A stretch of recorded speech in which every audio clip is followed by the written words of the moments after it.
to see your CV. Thank you. I am pleased to welcome my discussants.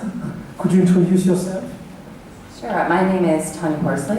I am the Associate Director of a Research Unit at the Royal College of Physicians and Surgeons of Canada. I'm faculty in medicine and epidemiology and community medicine at the University of Ottawa and have interest in continuing professional development research, specifically in systematic reviews. Okay, do you have any comments, any questions? I'd like to know in your country how many physicians do you have and how many physicians attend CME CPD events? Do you have an idea? I can tell you about our hospital. About the country, I don't have really the number. Our hospital, hospitals? Yeah, around 200 physicians, around 50% people attend. 50% attend CPD events?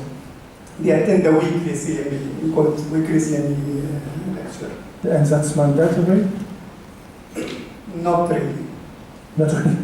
Because they need it for CME hours to renew their certificate, but they can have these hours from other conferences and they can go somewhere else to get these hours. Somewhere in the world, abroad? No, inside the kingdom or Gulf country. Okay. Do you have any questions, any comments?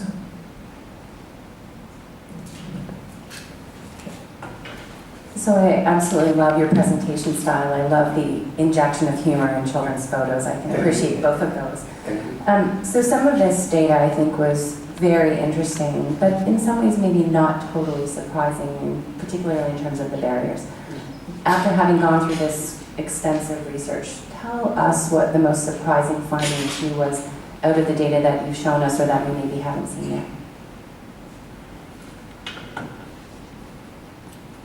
Actually, as you said, especially for the barriers, but what I love in these conferences, you see people from almost 100 countries around the world, but you find out that the people have the same problems and the same constraint. When we talk about time, we talk about budget.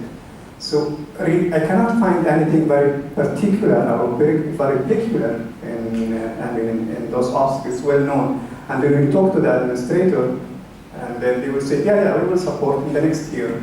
And then by the end of the year, the next year, next budget, remind us next year. You keep reminding and then they keep delaying. You mean that you have some budget constraints? Yes. It is, you know what, it is like, you know what was his name? Einstein. He was born with thick beard. He said they have plenty of hair, but maldistribution. So you have plenty of money, but maldistribution. You can buy the most fancy equipment, but you cannot convince your administrator to pay for CME. Okay, thanks. So we can move on to the next speaker.